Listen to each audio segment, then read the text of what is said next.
Episode 12 of 84 Feet with Cady and Cap. Yes, I am looking like a rip-off of Bill Walton. Rest in peace, but hey, it is what it is. I'm Brian Cady.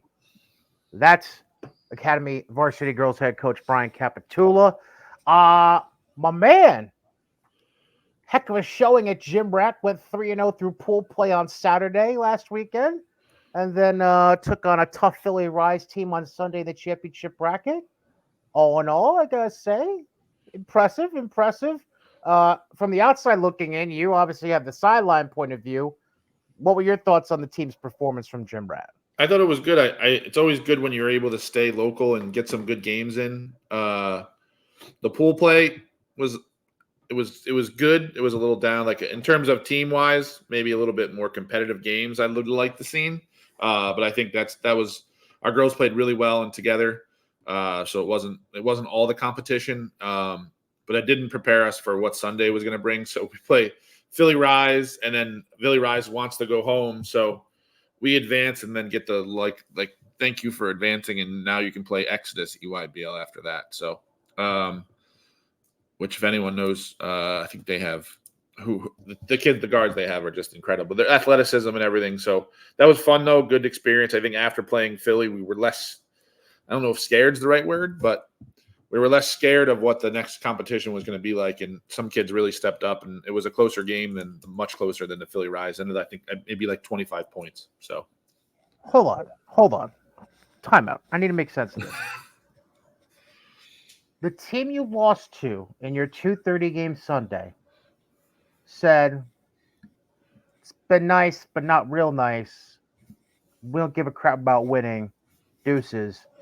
And then K-Mac was like, come back in, basically. Like, that's how, what? They just play back-to-back, and, like, if you want to, Philly Rise had already won. They won Gym Rat Live, so it was going to be 4:40, which is obviously late, and I think some kids are 6-7 hours away, so they wanted to go home, and we're obviously right here, and we'll say, well, we'll play Exodus. So our back-to-back games were EYBL back-to-back games, which is never quite too fun, but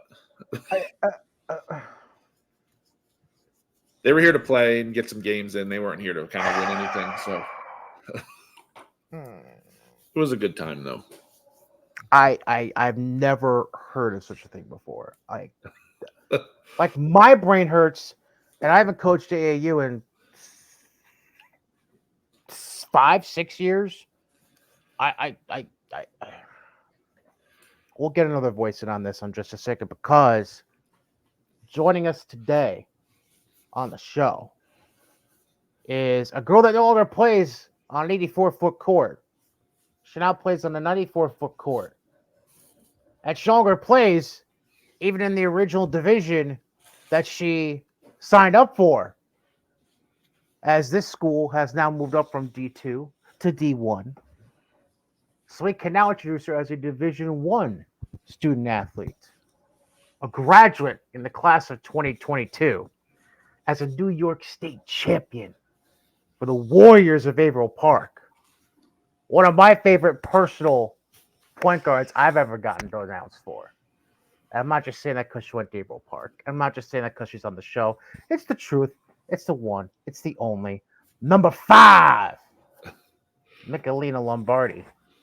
Good afternoon, evening-ish, whatever it is right now. It's 6:41 in the evening. What's up? Good afternoon. Thank you guys so much for having me. Afternoon. She said it. I'll trust the student athlete. First things first. I need you to address what we just heard from Cap. Back, because you played City Rocks, correct? Yep. Yes. Even if you didn't play for City Rocks. Well, no, we'll stick with City Rocks. Let's say you're at City Rocks and you're at a tournament, say, in Atlantic City. Just to throw something out there. Would you have allowed this decision to happen? Would you said, screw that, I want a damn title? I personally would have wanted to play, but I know that multiple teams I've played against, and when I was actually working the Gym Rat tournament, many teams who are that far away, they actually just forfeit and they do go home and send the team they just beat to the championship game. It actually happens more frequently than you'd think. hate that. I hate that. Like I have a. I'm gonna leave that alone. I'm just gonna say I hate it because if I go any further, there might be curse words. We don't need that on this show. Anyways, so you've been home for probably what, about a month, I'd be guessing at this point. Yeah, just under a month, I think. Yeah. 2 years of undergrad under you. How are you physically, mentally, emotionally, spiritually? Like, what's your 2 years through undergrad school and you're home and kicking it? What's going on? How you doing? Yeah, I'm doing pretty well right now. It was nice to finish the season strong and then go into finals and then just get that needed break because our season was so long. And um, but it's nice to be home and back with my family, and I'm starting to settle back into my normal like workout routines and working, and then just I am taking a summer class, so I'm also doing that. Now you guys have made the transition. You obviously you played for us like with City Rocks when Tom was the head coach and I was just sitting there kind of being the other person. He was the face of everything. So that was a great group. Like I think you fit in really well with those kids, and we went on kind of like an epic run of our July with 6 kids, and it was just a matter of injury, and who's going to step up next. So that was great in terms of that stuff. When did you ever think in terms of like recruiting wise and everything like that? When did you feel like you knew you wanted to play college basketball? Like, was it just going to happen, or were you like, I think I'm going to play college basketball? Or at what point, like, did you know that you probably wanted to play? Probably in like towards the end of my 9th grade year at Averill Park, because I was younger and I was on varsity. And then about a couple games in, I actually earned a starting spot, and we won sectionals my 9th grade year. And I just knew that I really had a love for the game, and that I wanted to continue playing in college. And hopefully that one day, if I worked hard enough, I would be able to go to college and have basketball pay for my education. Let's be real for a second. Anybody who has played at Averill Park the last decade can say they won a sectional title. So, Yeah, they can. So it's kind of assumed at this point, if you have played since 2014 at Averill Park, you know, you've got at least a couple of sectional letters to your name. Just putting it out there. But the machine that exists in that program, like, just it's unlike anything that really seems to exist at this point. And growing up in that and being brought up through it, what was it like to have that kind of stability essentially being provided within that program, and how it helped you instead of trying to bounce around from not really knowing what the next course of direction was, but having this vision already set in line for you? I think that, yeah, as you said, there's a lot of stability in that program, and that's just a testament of the work ethic of myself and my teammates before me, or the girls who came before me, my teammates when I played, and then the girls who came after me. And that just starts with the foundation that Coach Organ and Keegan set for us. So from day one, coming in as a freshman, and even before that in the modified program, they have started like fall workouts before school starts with Coach Daggs, and they give you the expectation and how you'll get to where you want to be and how the program needs you to be, as long as you buy in and work hard. And I think that as long as you follow that and, like I said, work hard, then you'll get the results that you desire. And I think that stayed true to college, and they definitely prepared me for collegiate athletics. Now, how do you feel? Like, we've had a pretty good run of kids from Section 2, and obviously you have teammates that were at LeMoyne that were from other New York sections and everything. How do you feel like Section 2 basketball for the girls around here? Like the transition to college obviously is much different, but how do you feel like Section 2, like girls basketball around here, like helped you? Did it help you transition to college because the competition is really good around here, or was it something like it took a while because it was so much better than what you expected? No, I agree. I think that, I mean, I'm biased because I came from Section 2, but I do think that Section 2 is one of the strongest sections in the state, and I think that was really important. I mean, I know my senior year state championship game, we played Tappan Zee, and I mean, they gave us pretty much all we could handle and more, and we came out on top. But that was one of the hardest games to this day that I've ever played in, and I think that that was just like a culmination of how good not only the state, but like the section itself is. Just in the section, we had the Shens, the Shakers, Colony, Bethlehem, just to name a few. They're all really good. And going way back when Dolly played, Carrie played at Saratoga, Jill, Meg, Bella Stewart at Shen. There's great talent in Section 2.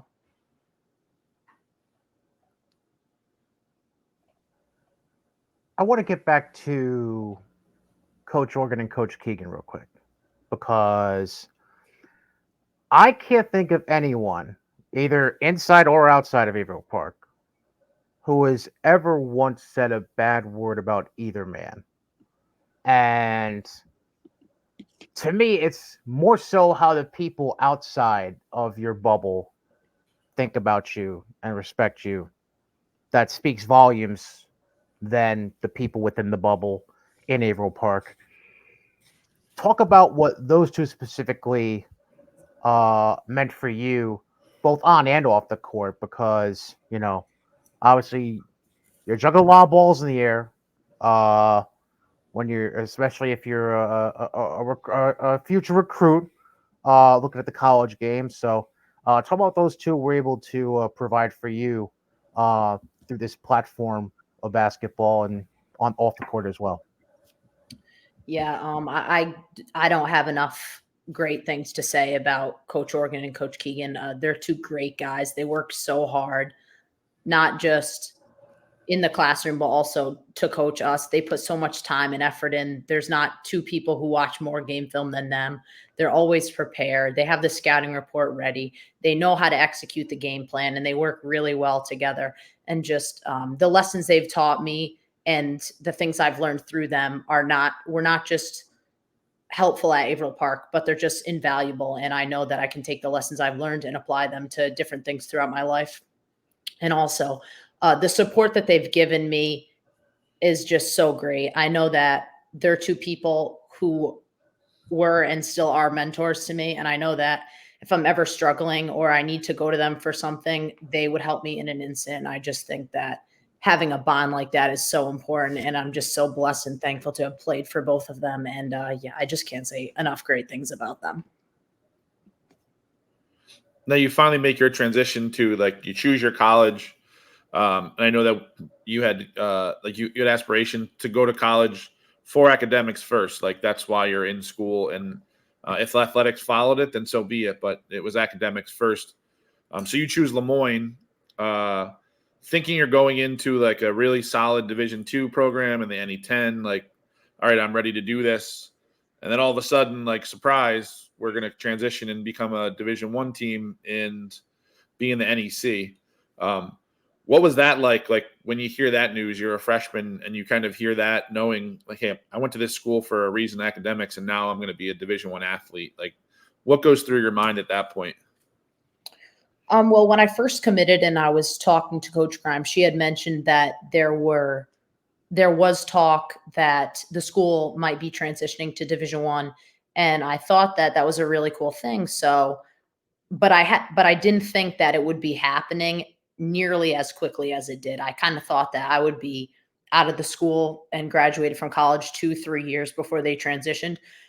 But then when we started having these athletic department meetings and like the press was at our school, I was like, wow, this is really happening. And I couldn't believe it. But, a lot of people dream to play Division I basketball. And I'm playing it right now and loving it. I just happen to get there a different way. So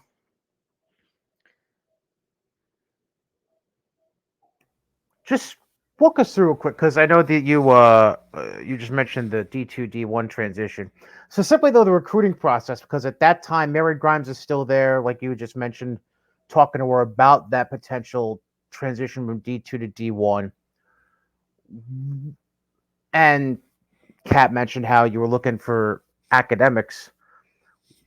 What was it about LeMoyne that was like that just grabbed you more so than any of the other schools you were looking at? Out of curiosity, was there one or two other schools that were really close, or was LeMoyne like the main dog leading the charge the entire time through your recruiting process? for me, I'd say LeMoyne was the one for me. And what drew me into them was first and foremost the biology department. As Coach Cat mentioned, I am going to school firstly for academics and then secondly for athletics because I have aspirations of becoming a surgeon one day. So hopefully, I'll get there. And in order to do that, my school has to come first.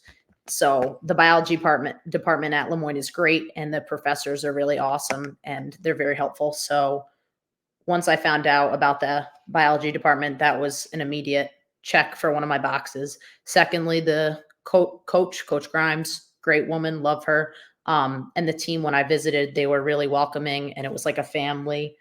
And then third and finally, I wanted to stay a close enough distance from home where I could come see my family and my family could come see me. So just a little bit over 2 hours away. So that was also perfect.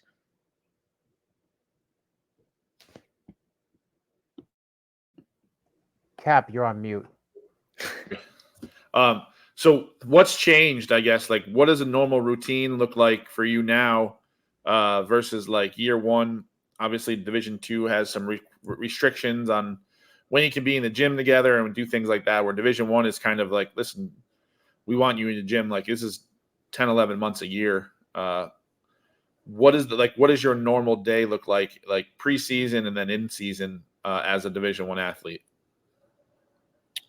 Well, honestly, the change from Division two to Division one wasn't too much of a difference besides, like you mentioned, the amount of time that we are able to spend like in the gym during the season and like pre and post season. But also I'd say the main difference was just the travel and like obviously the competition we were playing. We were flying to colleges across the country on 8 hour drives to Virginia. And then that was just tough when we all had to miss class and like making up labs and rescheduling classes kind of hard, especially it's not really easy to reschedule my 4 hour orgo lab, but so that was a big change. But preseason preseason, yeah, it was pretty much the same, but a typical day is like I'll wake up if I have class, then I'll have to go to my classes before the practice or before a lift. If I don't have class, then I'll shoot before the lift. I'll shoot and then we'll have a lift and then we'll either have individuals like an individual workout or like a team workout or we'll play pickup and then a couple times a week we'll have conditioning and then aside from that I'll have time to eat and then study, go to more class if I have to. So, yeah. And then during the season, it's pretty much the same thing, except we try our best to like get in shooting groups so that we can get reps and get shots up outside of practice. And again, shoot before the practice, after with our shooting coaches or our individual coaches. So, When you arrive at LeMoyne for your freshman year, how much of a, I'm not sure this is quite the phrase I'm looking for, but it's the best way I can think of. What kind of a culture shock was it to you in regards to going from the way things were as you knew it, as far as um,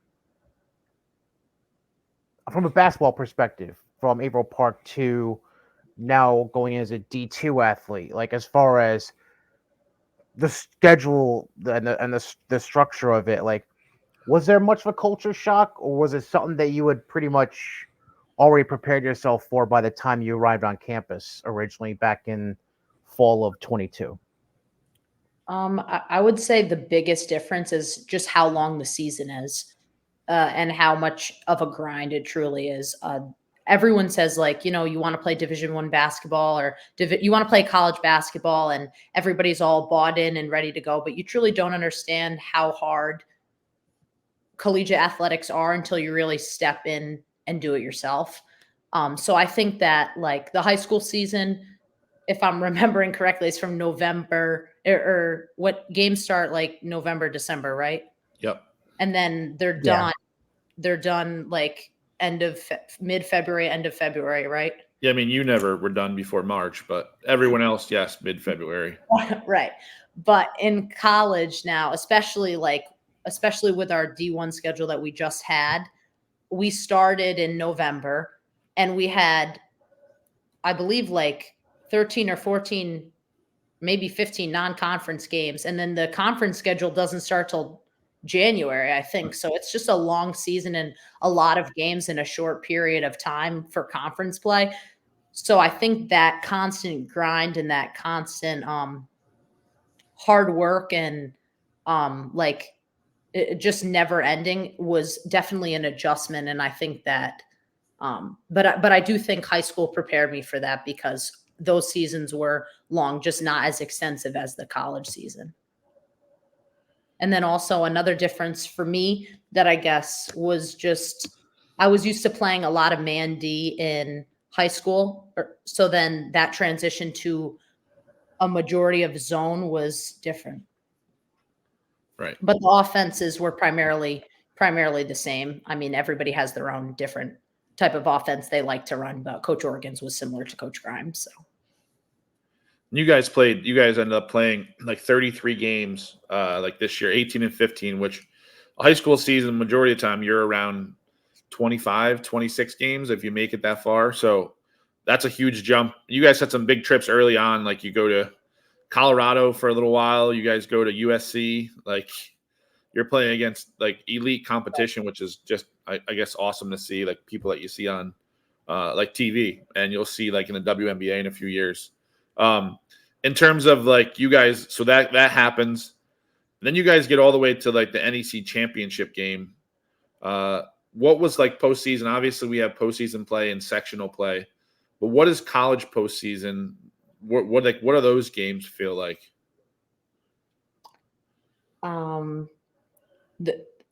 The college postseason is just, I feel like the high school season, like the high school postseason, just up a couple notches. And I think that the fact that we were able to have our games broadcasted like on ESPN or some other platforms is really special. And I think that, like, the same preparations and the same pregame routines that I was taught in high school, we kind of applied those to college, as in like watching game film, preparing for the games, looking at the scouting report.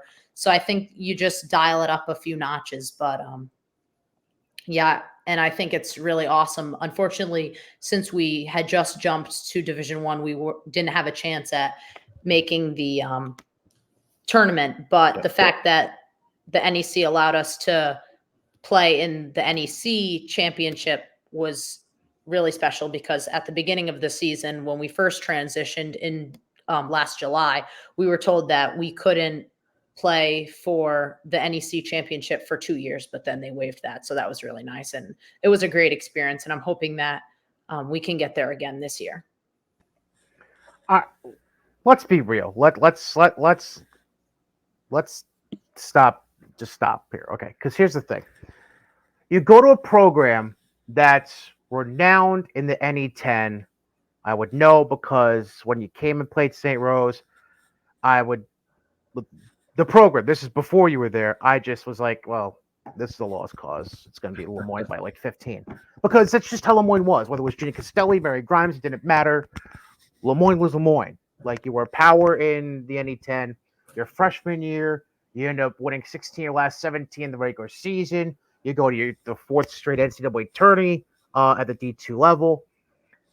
And then when teams transition from D2 to D1, there's typically an adjustment period. I don't care if it's a men's sport or women's sport, there's an adjustment period as far as just the scheduling. Like we already talked about the scheduling, the travel, level of competition, the commitment that it involves compared to D1 to D2.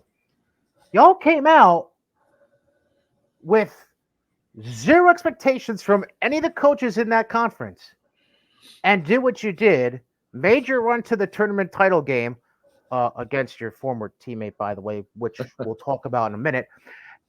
And then you get a berth into the NIT on top of that. Like, to me, that's just wild because any program, you should usually have at least a 2 to 3 year adjustment period where their first year they might get 8 to 10 wins, then they crawl up to like 14, and then year 3 is when they really come out punching people in the mouth. Y'all just said, screw this, we're in Cuse, come get us, and y'all went and got it. And to me, I commend you and that whole program because, and really, I think that's a direct reflection of your head coach because Mary don't take no crap. Like, I'm a remember, she don't take any crap. So to me, props to you and all your teammates because that is difficult to do, to just hop from D2 to D1 and be successful right off the bat. So props to y'all. Thank you. Yeah, I think going into the season, nobody expected us to do what we did, but inside the doors of our gym, if you were in there, you knew that there were no lowering of expectations. Coach always held us to the highest expectations. During and before every game, she was expecting us to win. And I think through that culture, we all bought in and knew what we were capable of. And of course, our non-conference schedule was really hard, but that just taught us and prepared us for the regular season. So yeah, I was gonna say that too. 14-2 in conference. So you guys have a crazy. You guys win the NEC, right?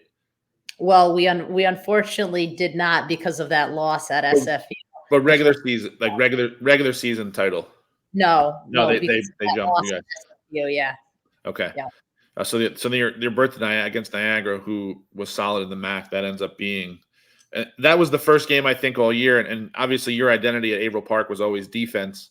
And it seems like you fit right into them because I feel like Coach Grimes and watching her, like she wants to play defense, and you guys held teams to. That was like the first game where I think you guys had let a team score more than like 80 points like all year long. Yeah.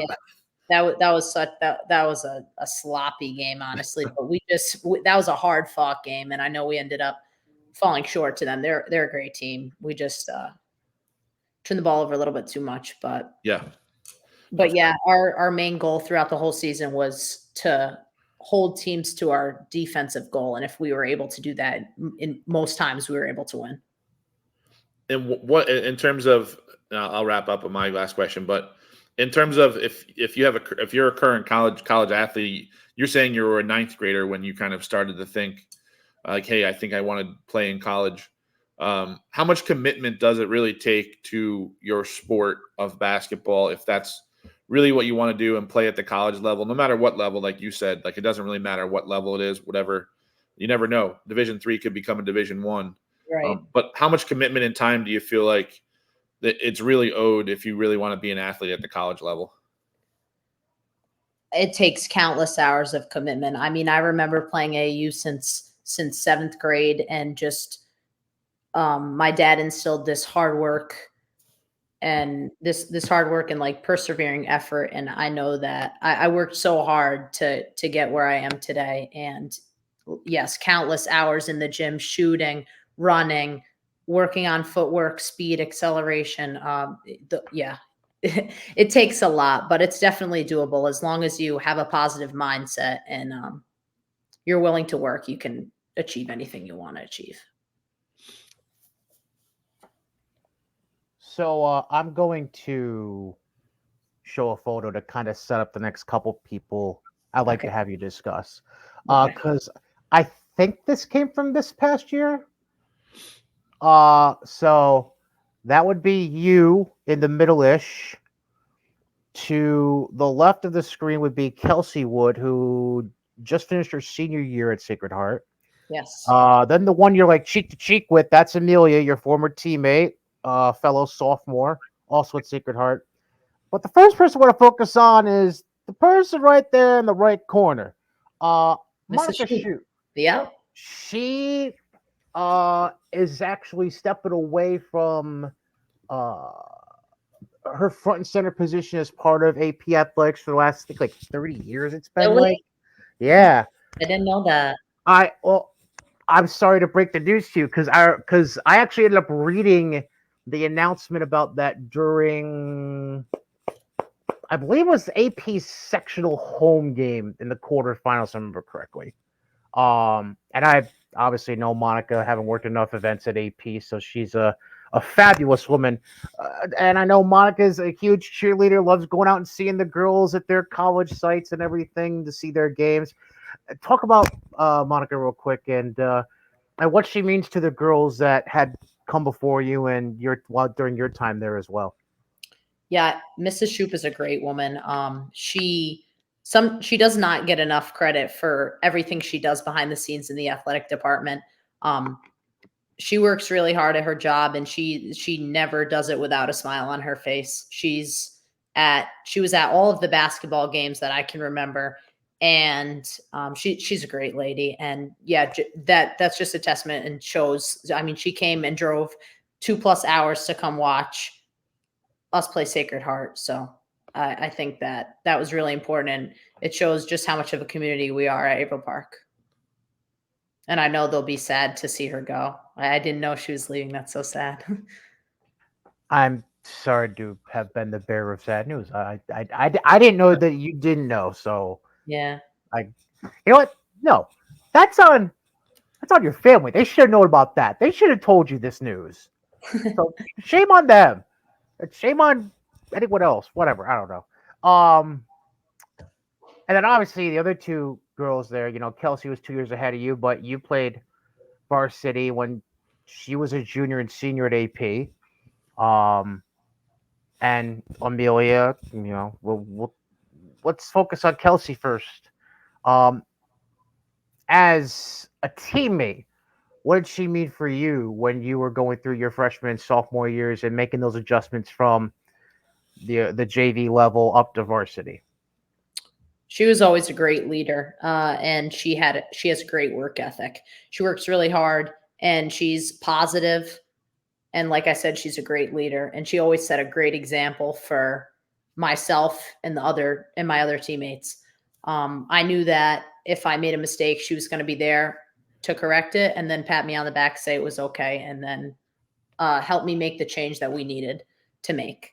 And I know that we couldn't have won without her, and she's had a lasting impact on Averill Park, and I know that she will also have one at Sacred Heart.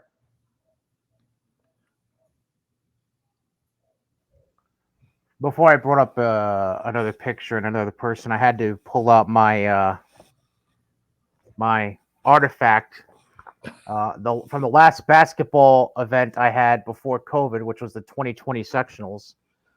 We're not going to talk about that because I don't want to give you nightmares for tonight. So, but no, Anna. Yes. Plays at Duville, if I remember correctly. Yes. She was only 1 year ahead, or what? No, she was the same year as Kelsey, actually, wasn't she? No, she's only 1 year ahead of me. 1 year ahead of me. Okay, I was trying to do math in my head real quick. That's what I get for that. Anna was, just from what I recall, she just I'm trying to think of what would be the best. This does sound like a harsh description, but I mean in the most loving way, like bulldog. Yes, she is truly one of the most toughest teammates. She works so hard. She is super aggressive on defense, slashes through the paint on offense. She's a great player. And her work ethic is incredible. She's also another great leader. I think that a lot of my teammates at Averill Park that I had and who I was fortunate enough to win with all have the similar characteristics. And that's definitely why we worked so well together and why we had success. And then obviously I gotta bring her up again. Like I have to. Because not only were you teammates for so long at Averill Park, now including this past season, you're playing her at least 2 to 3 times every year because of NEC. You're both in the same conference now. No big deal. 2 former high school teammates playing in the same conference, la da da, whatever. And obviously your first year was 3 because y'all made it to the conference championship against each other. So, what tips are you giving your teammates about how to D up Amelia properly? She's tough to guard. She's a big guard. She's really fast, super athletic. I don't know. She's a great shooter, quick, tall, can easily get tips on D. Kind of a unicorn. What'd you say? Kind of a unicorn in a way. But I'll bring up another image of that same day. Actually, I remember being there for this 2 years ago. I can't believe it was 2 years ago. That's easily my favorite game of my life, probably. Because obviously that's Amelia with the trophy in hand. There's a young Tatiana Toon right there holding her back so she doesn't fall. That's cute. Who was in the walking boot? That's what I don't remember. You got to jump in the boot. Logan Who was that? Logan Barslow. That's right. Okay. She now runs track at Stony Brook. Busted foot to running track at Stony Brook. Hey, good honor. Another D1 athlete. Shocker. Averill Park. They're just ridiculous. The Italian food they got out there. I'll circle back to that Italian comment in a second, but that team was. I remember seeing you guys play during sectionals that year in 2022, and I'm just like, this has got to be it. Like, and there's gonna be another one. Like I was just saying, I would say it to myself constantly, like it's got to be this team. Like that's one right now. Like it's got to be. Because just it felt like everything just fit with that squad. And now 2 years later, I mean, you just mentioned like is there how vividly you remember that? Like, do you still get goosebumps when you see pictures from that 2 years ago? Yes. I knew though from that first day of practice we had my senior year, Amelia and I were the captains, and I just looked at her and I said, we're winning a state championship this year. And from that day, I just knew we were going to win right from the get-go. We had a great group, and unfortunately our season was cut short when Kelsey was a senior because we were going to go play our regional championship game at CBA in Syracuse. And we found out the day before at the practice that COVID was not going to allow us to play.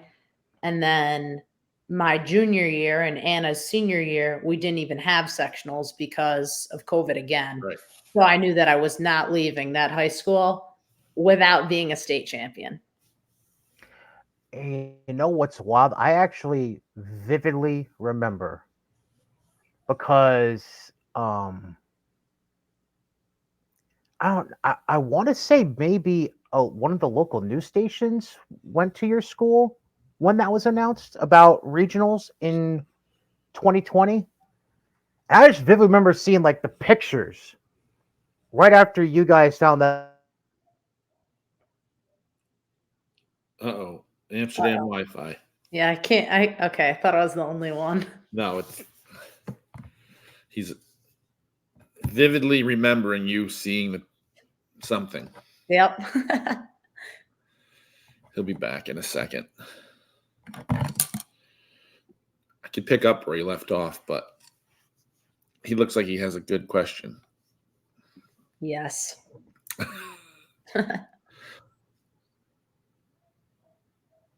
All right. Well, I can hear y'all. I can see y'all again. Is everything good now? Yeah, we're good. Now it's better. Okay. So I remember seeing the pictures of you guys finding out the news about regionals not happening. in 20. And I think a TV station had come out, a local TV station had come out too, and even interviewed, I don't know if it was Sean and Amelia or Coach Organ and Amelia. I don't remember who it was. I just remember seeing the pictures online, and I'm like, that's horrible. So like, I can't even imagine what that felt like. But then, for you to say 2 years later, nothing's stopping us this time. We're getting this, and y'all did it. So that's like one of those things where if you put it into the universe, sometimes the universe answers back the right way. Yeah. Right. It was one of those things. It was meant to happen. Okay, now I'm gonna play a little game here. Oh boy. I have quotes from 3 different people of your Averill Park past. Okay. I'm going to read the quote, and you're going to tell me who it is. Oh boy. Okay. Okay. I'm All scared. right. Yep. So, the first quote I have. She's one of the most hardworking teammates I've ever played with. She not only has motivated herself, but she motivates and creates a different kind of energy in the gym. Who would have said that about you? Was it okay? Can I ask a question? I'll allow one question per quote, yes. Was it someone who played with me my senior year? Yes. Okay. Was it Taylor Holohan? Damn, girl. All right. 1 for 1. Yes, that was Taylor Holohan. Yeah. Wow. Okay. All right. Okay. Stump the Mick. That's what we're playing. Stump the Mick. Another D1 athlete, by the way, going Northeastern. I can't wait to watch her play. She's going to do great. At the There's next something level. in the water in Averill Park that I wish I had when I was a kid. Quote number 2. All right. If I can find it. Okay. Quote. Michelina is one of my favorite student athletes of all time. Nobody works harder than her. She's a terrific leader. Her and Amelia were a special combination during the state championship run and had the will to win that rubbed off on every other teammate. Was that Coach Oregon? No. Really? I'll give you a hint. It's Okay. not a coach. Yep. Okay. Was it Mr. Bubniak? Yes, indeed. Yes, Darn indeed. it. Okay. I was going to say him first. Darn it. I thought the phrase student athlete would have given it away because that just sounds super formal of somebody to say. Oh, That's a very, very Bubniak thing to say. Yep. Although he was mad at me because I asked him for a quote yesterday, and then he didn't get back to me until this morning. He was like, dude, I was watching Tom Brady get honored by the Patriots Hall of Fame. Why'd you text me yesterday? I'm like, sorry. He loves Tom Brady and the Patriots. He loves the Patriots. Sorry, my clock doesn't run on Patriot time. My bad. All right, last quote I've got. Oh boy. Okay. So I'm going to give the quote that I have, and I'm going to give the funny one-liner that I got when I answered their phone call. Okay. The quote: she is super focused and one of the hardest working people athletically and academically. She communicates well, sees everything on the floor, even made connections with senators downstate discussing policy while waiting for the team to be recognized for their state title. And the direct quote that I got as soon as I answered this person's phone call was, she's going to be president of the United States someday. Okay. Who is that? Oh gosh. Was it Coach Keegan? No. Really? Correct. It's the other half. Was it Coach Oregon? Yes, it was. Okay. He literally yelled it into the phone when I answered his call the other day. He's like, she's going to be president of the United States someday. I'm like, okay. Can I quote you on that? Yeah. Okay. Sure. Fine. Whatever. He's too funny. Funny. So yeah, if you end up not having things work out as a surgeon, apparently politics is in your future, according to Coach. I'm not getting in an argument with her. No, thank you. No debate. I will say this, because intelligence seems to be the first thing anybody pops off about when it comes to you. But aside from that, you have treated the last 40 minutes plus cool as a cucumber. Never too high, never too low. I got a different kind of job I like to throw out there. Okay. And I don't know how you feel about this. Next Averill Park head coach. I'm not saying I'm rushing Coach Oregon to retirement, but assisted by Amelia Wood. Again, throw into the universe. You ain't got to do it. I'm just because it's like, I mean, we're just two boneheads who have a podcast, so it's like whatever. But like, I can imagine like in front of a camera with like microphones to your face, you're probably the same exact way, basically. Like, I can't think of. I don't know. You're just chill. You're like, yeah, whatever. Next question, basically. A lot of people do not like public speaking, but I actually enjoy and don't mind that. I actually took a public speaking class in 9th grade at Averill Park, and I loved it, and I learned a lot from it. So I think that was definitely beneficial for me and has helped me a lot with talking and communicating to others.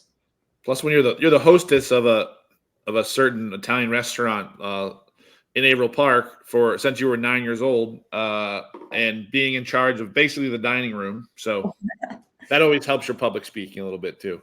Hold on, what restaurant is this? Paul Lombardi's Ristorante. It's actually in Wine and Skill, New York, but it's right on the edge. Hold on. Time out. See the last. We have sat here for 45 minutes basically. And you're part of a family restaurant lineage? Well, my father's Paolo Lombardi. Okay. Cap, what is wrong with you? I brought it up early. I said I You didn't say jack about her family running a restaurant. Family, her father is the restaurant, for God's sakes. Oh, Cap, you're killing me. All right. This is actually interesting because it wants to bring me back to what we talked about before we started recording this.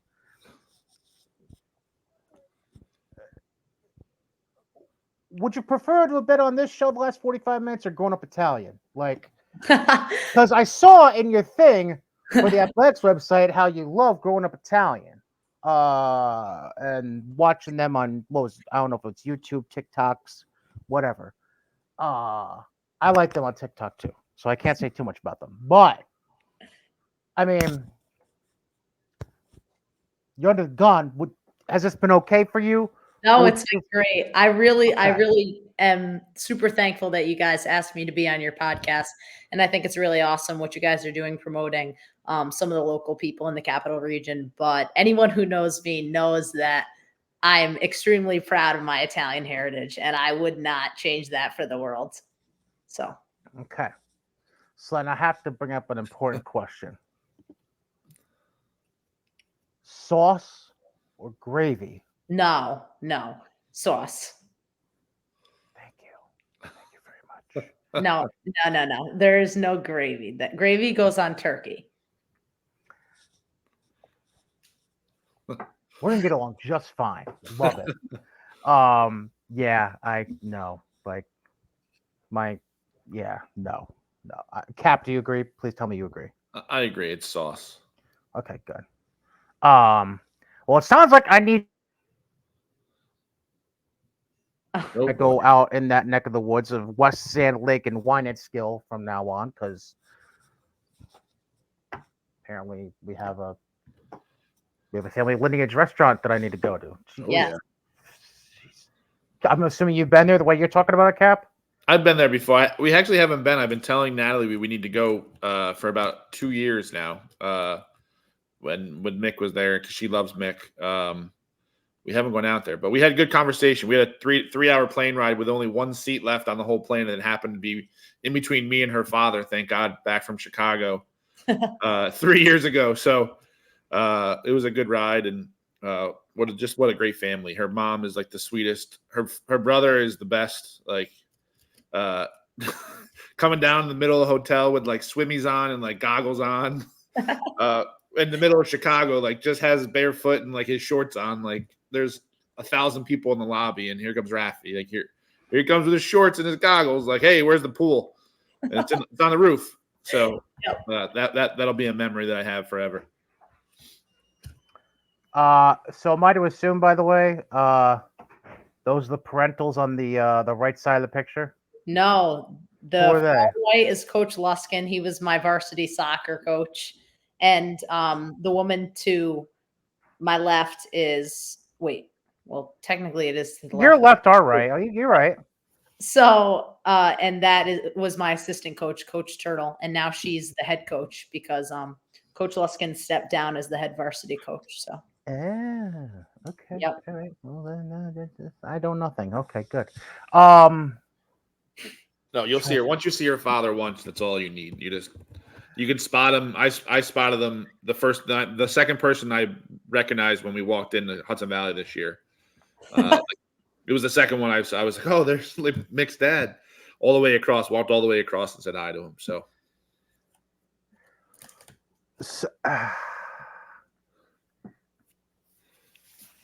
I do have another question. I was going to ask something Italian related, and I'm just going to let it go because I can't think of the right words for it. So I do have one other question about the perks of D2 versus D1.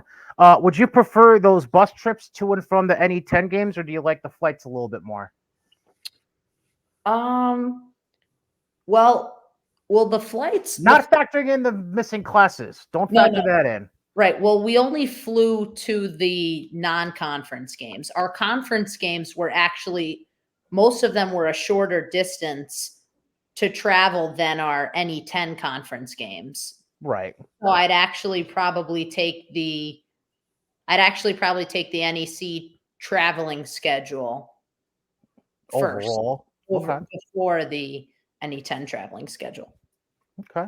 But the plane rides are fun because they're to places that I personally have never been before. Right.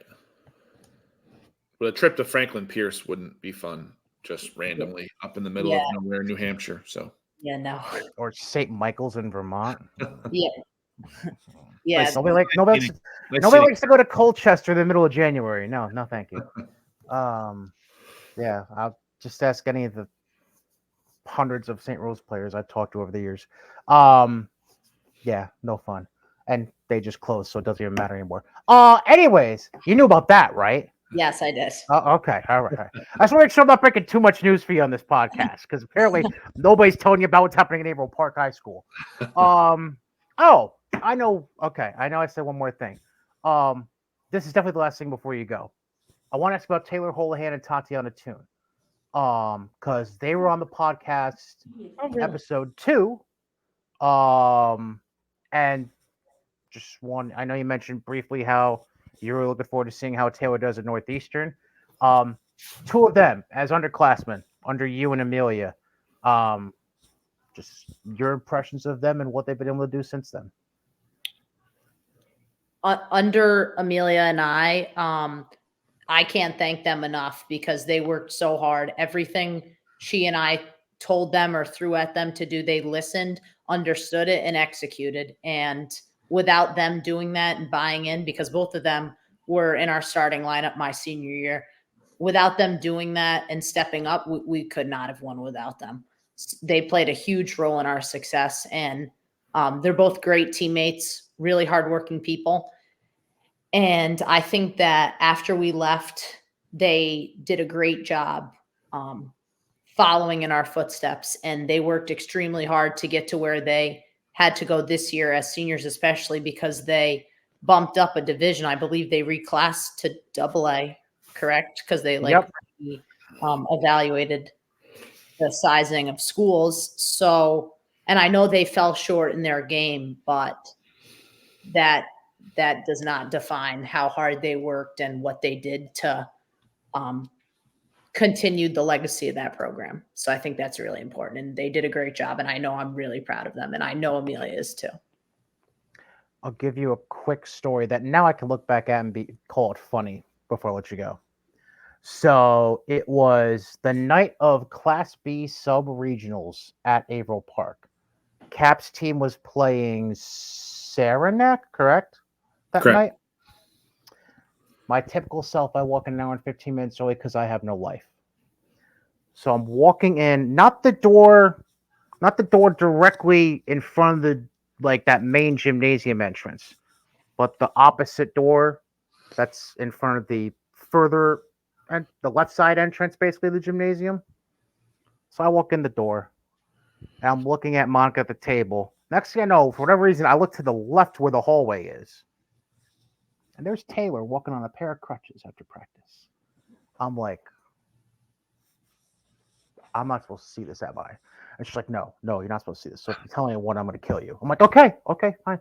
And she turned out okay. They babied her through the regionals, and no, if you call babying playing 20 minutes in a blowout game to get to the state final four, but we look back now, we're like, that was not it was like the world's biggest kept secret for 5 days because nobody knew she was going to play because Coach Oregon's Coach Oregon, very protective and all that, so we didn't know. Oh yeah. But anyways, so that's that. And because we're not paid by any advertisers, 104 West Sand Lake Road in Wine and Skill. If you want reservations, 518-283-0202. Yes. Shameless plug because I can. And I need to get out there myself and bring the wife. Michelina Lombardi, current LeMoyne junior technically now, taking a summer class because she's psychotic and apparently likes suffering. Congratulations on everything so far. Welcome to Division 1. And yeah, best of luck with everything going forward. I'm sure this is not going to be your last time on the show, especially if he's got anything to do with it. So, that's all good. But thank you for coming on, and we'll keep in touch, all right? Yes. Thank you guys very much for having me on this podcast. It's been a pleasure, and I'm really thankful you both asked me. Thanks, Mick. Absolutely. That was Michelina Lombardi, Averill Park grad. LeMoyne Jr. now, technically. So presidential. And I think don't she mean needs that. a podcast. Listen, the next two guests that we have, and we won't tease the one that we have next week, there's a pretty good shot either one of those two people end up the president in 10 years. So, Well, I mean, technically, it got to be 35 to be president, at least. right, So 15 years then. They're both going to be orthopedic surgeons, too, which is crazy. Oh, I know who. I was blanking for a second on who you were talking about for next week. Oh, no, I remember now. Okay, yep. Okay, yep. Oh, yeah, I'm not ruining that. Yeah, we're going to keep that tucked in nice and tight. We're going to keep that bigger secret than Taylor Holohan's injury before regionals. But yeah, Mick had a podcast. I listened to it. I think if her father and her just talked about the restaurant, it would be at some point there should have been a documentary made, or like one of those shows just growing up, Lombardi, and it would have been phenomenal to watch. I forget that even, as a surgeon, with her demeanor, her bedside manner is going to be second to none. I people are going to think this is kind of a weird tangent for me to go on. No, it's not, because you want somebody that comes in level-headed, again, doesn't get too high, doesn't get too low, and just is going to meet you eye to eye with where you are. And she's just, I this is our first long form interaction, and I see now why Sean and Mark say what they say. That's special right there. For sure. No, for sure. Yeah, so that wraps this up, except for one thing. And we're not going to get into the actual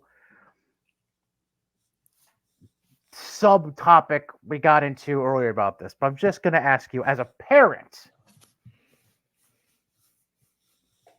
New York State's no longer going to have Regents tests.